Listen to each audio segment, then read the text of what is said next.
I turned 25, which means my early 20s are officially behind me. And as I've gotten to know myself better and settle into this post-grad, early adulthood stage of life, I thought it might be nice to sit down, reflect, and share some of the lessons that have changed me for the better.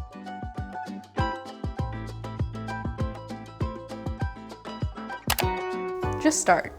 I hate trying new things. I don't really mind being bad at new things. It's more like I really hate the idea of jumping headfirst into something I don't really know how to approach at all. I took my first design class ever my freshman year of college. It was a student-led class called Intro to Illustrator and Photoshop. And it was one of the most terrifying classes I've ever been in. I was constantly feeling like I was messing something up, erasing my artboard, just doing something really, really wrong. Illustrator and Photoshop were some of the most daunting design programs for me to learn, and it took literally years to start feeling comfortable in them. But just know that the act of actually starting it is probably the hardest part of the process. Looking back, I can confidently say that every single time I've started a new job, a new hobby, a new project, it was a little bit uncomfortable, but the hardest part by far was just kind of having the courage to start. Take YouTube for instance, I feel like a year ago when I started, the hardest part was just like picking up the camera, pressing record, and then like filming myself doing things. I think it's easy to build up an idea in your mind and make it seem really, really scary and unattainable, but in reality, if you just start and you kind of go through the motions, you find that it's not as bad as you made it out to be. Let your curiosity guide you more than your fear. It's okay to feel a little silly or just a little bit clueless when you're starting something new. I think the most important part is just start. Trust your gut.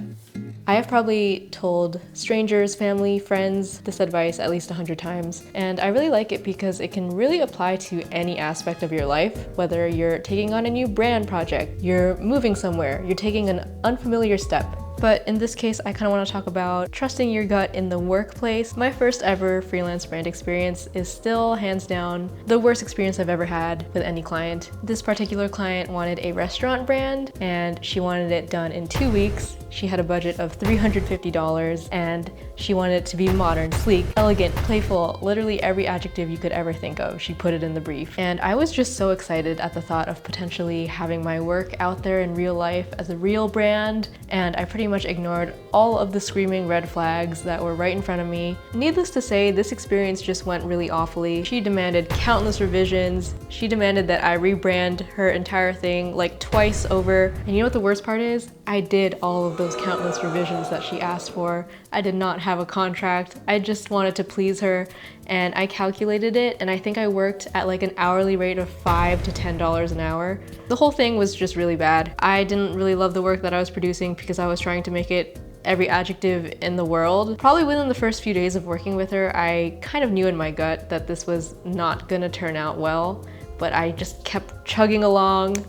It was an awful experience. However, I also trusted my gut in the sense that I didn't let this experience scar me. I could have totally just been like, wow, that's awful, freelancing is terrifying, I'm never doing it again. But I think in my heart, I was just like, no, there's gotta be better clients out there. There are gonna be better projects, better opportunities. I'm gonna learn more and it's gonna be okay. And the next project right after that I ended up doing was Hyper, which is my #1 client, my job, my baby. So it worked out in the end. I guess what I'm trying to say is if you have a weird feeling about someone or something and it's more than just, you know, the classic old nerves, don't discount that, just really listen to yourself. But on the flip side, trust your gut and believe in yourself. Believe that you are capable of doing whatever you want to do, because you are. Since trusting your gut is essentially just trusting and respecting yourself, I would like to think that this skill kind of comes naturally with more age and more experience. So, you know, if you don't feel like you have that yet, just be patient. I think it comes naturally. Seek change often. Change is terrifying. I'm the most routine-oriented person that I know, but the most exciting memories that I've ever made have always happened in the middle of a big change, when I'm right outside of my comfort zone. And I hate to break it to you, but it's not like it gets any easier to just consistently pursue change. At least for me. Every single time it's been kind of like the same amount of terrifying. But time and time again, I've only learned that chasing the unfamiliar and the uncomfortable has just proven to be worthwhile. Change will push you and challenge you, but I think the most important thing is that change will allow you to become a person that you're proud of.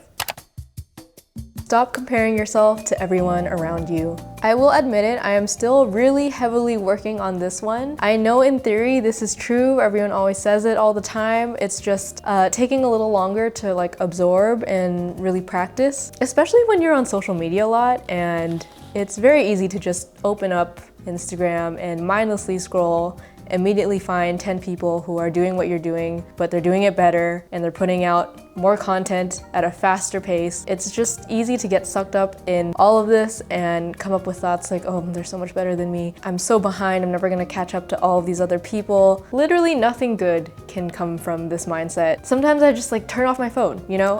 Or more realistically, just restrict access to people who make you feel like you're behind. You just gotta protect your peace at all costs, you know? I know this is really cheesy to say, but I genuinely do believe you are exactly where you need to be right now at this very moment. And there's kind of no point in wasting your energy thinking otherwise and constantly comparing yourself to highlight reels. Like what you see on Instagram is like 1/100th of a person's day. And I think it's really easy to forget that sometimes. I guess what I'm trying to say is you will get to where you need to go. Just be patient and spend your energy working on those things versus just comparing yourself to other people all the time.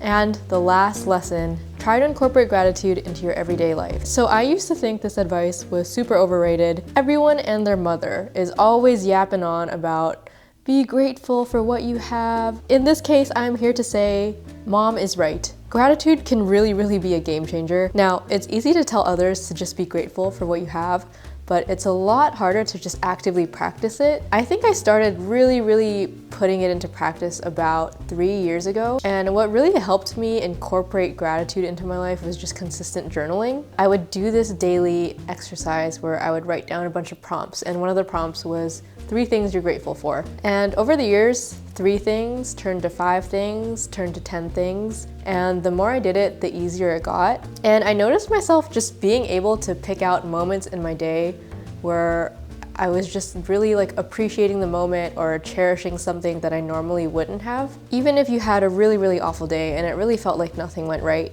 I found that there's always something to be grateful for, whether it's just like clean water to drink, a bed to sleep in, people who love you. I feel like gratitude has seriously helped me deal with my anxiety and my tendency to like blow things out of proportion. I kind of used to feel like every little problem was just the end of the world and everyone was against me and it was just not a good vibe. And overall, gratitude has just made me feel a lot more grounded and also just like capable of tackling things. It really puts my problems into perspective sometimes. You could be one of the world's most successful, rich, beautiful people in the world, but you could also just be miserable because you're constantly comparing yourself to other people and you're not really acknowledging everything that you currently have. If comparison is the thief of joy, I feel like gratitude is just the antidote to that.